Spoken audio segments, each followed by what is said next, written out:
Okay, so the deal that my psychiatrist made with me was that when I feel like I'm going to get out of control and hurt myself, I go to the hospital and they put me in isolation so that I can't use my tools and that I'm until I feel better, until I don't feel like hurting myself anymore, like a few hours overnight, or sometimes I would stay a week, depending on how nuts I feel. Uh, so it took me a while to get to the part where you go to the hospital before you hurt yourself, because there's a whole 10 stitches thing and lacerations and they write it in the file and everything. You get to watch them write down everything you did to yourself and what I did. Okay. So, but this time I went before hurting myself. I swear I did. I went before hurting myself. And then they put me in this room, the isolation room. It was the first time they put me in this room. Room number 11. And then the thing that I didn't like about this room was it was the window. Okay, it was a big, like, ginormous window that all the sane people could look in, and because I was in the sane people section. Usually I'm in the insane people section. The people insane like me that could end up in an isolation room, so who cares if they see? But then I was with the sane section with sane people outside the door with their sane sicknesses and their sane visitors that could look in. I didn't like that. I felt kind of I was embarrassed and I didn't want to be like lying in the bed with this ginormous window right beside me. And so I laid on the floor most of the time that evening. And the nurse that was there, she didn't know that I wasn't supposed to be laying on the floor. So she didn't stop me. So I was able to get away with that until midnight. And I didn't get my meds. My medication I need my medication to sleep. It's anti-anxiety medication and antipsychotic, and it helps me calm down and slow my thoughts so that I'm not like racing thinking, and so then I can sleep. It's not like a sleeping pill. It makes me stop thinking for long enough to like get unconscious. And then the doctor, she didn't come and prescribe to me yet because maybe I got there too later. There was too many other patients to see, and even though I already like these meds are prescribed to me, I take them every day. But when you go to the hospital, it has to be re-prescribed by the doctor at the hospital, and then it didn't happen. not nearly in time. So I wasn't able to fall asleep. Miserable, and I was anxious thing. Felt like gagging. I was gonna throw up so much. I was nauseous with anxiety, and I had to make it stop, but it wouldn't stop. And I begged them for my meds, but they wouldn't give them. They couldn't. With the nurses, they couldn't unless it was prescribed. So by 4 a.m, I'm still awake, and gonna like lose my stomach contents even though I only had water.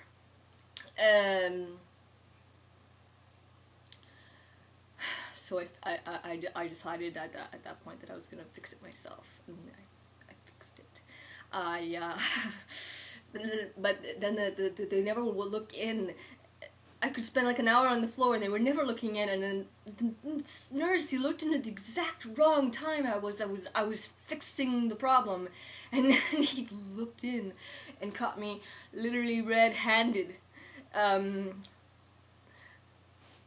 was like, no, I wasn't doing that, pretend like, I wasn't fooling him, but I tried to pretend like I wasn't doing that. No, I was totally caught me. And then he's running for the straps. He wants to tie me down. Oh, he's so heartless, and he just no. And then the other nurse, she was there, and she says, oh well, because I made my pity face, and I always look pitiful. I try to look as pitiful as possible so that they don't tie me down. I said, ooh, no, I'm healed. I'm fine. No, not me. Not me. It's please. Beautiful. And so I often get away with it. And then the nurse lady, she says that she will give me another chance, and I appreciate it. I always appreciate chances, even though I don't deserve it. Okay, so then, okay, I'm awake for another hour, and then the doctor visits, and I'm still laying on the floor. And I beg her for my meds, because even if I have to sleep all morning, at least I'll have slept. And then no, she won't give them to me. No meds. No. Please, and I'm feeling desperate at the time. No. So then she says, "What can I do for you?" And so I burst out laughing, hysterically laughing. Because, like, what can I do for you? But all I really wanted was to sleep in my meds, and I guess she meant, why was I at the hospital, and I had to explain the whole plan thing. But then she thought I was high. she thought I was high because I was laughing hysterically, and I behaved probably like I was high. I'm eccentric, naturally eccentric. I don't need drugs or alcohol to be this way. She should deal with that. Whatever. So no meds, none for me.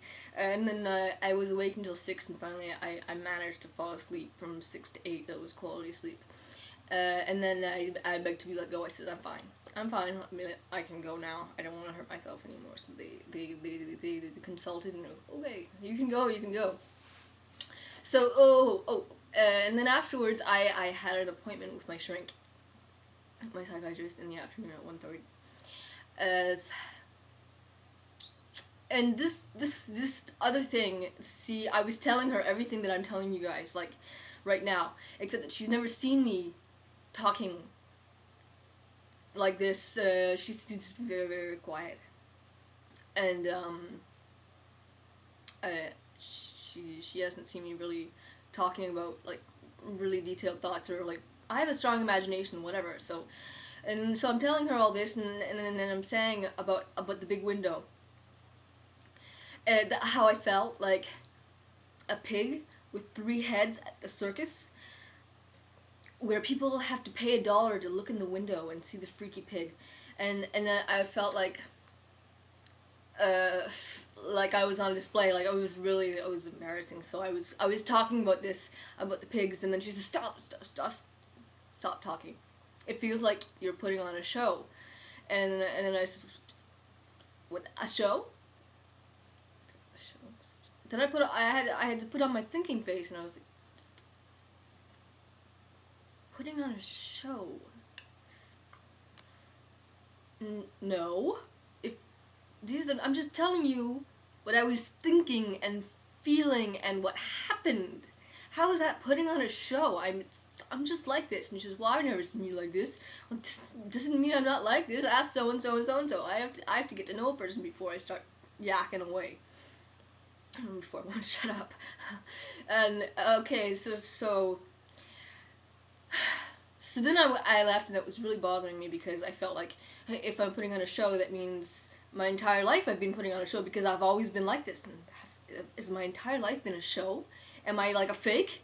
Like, it was bothering me. And then finally I thought, well, no, it's true. If I were putting on a show, that would be displaying thoughts, feelings, and personality that were not my own.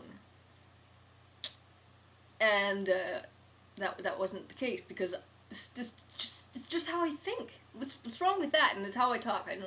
I won't shut up. I'm sorry, but she sees freaky people like me all the time. Well, she should be used to it. Okay, so I'm gonna stop there and not talk anymore, and post this, and that's it. Also, bye.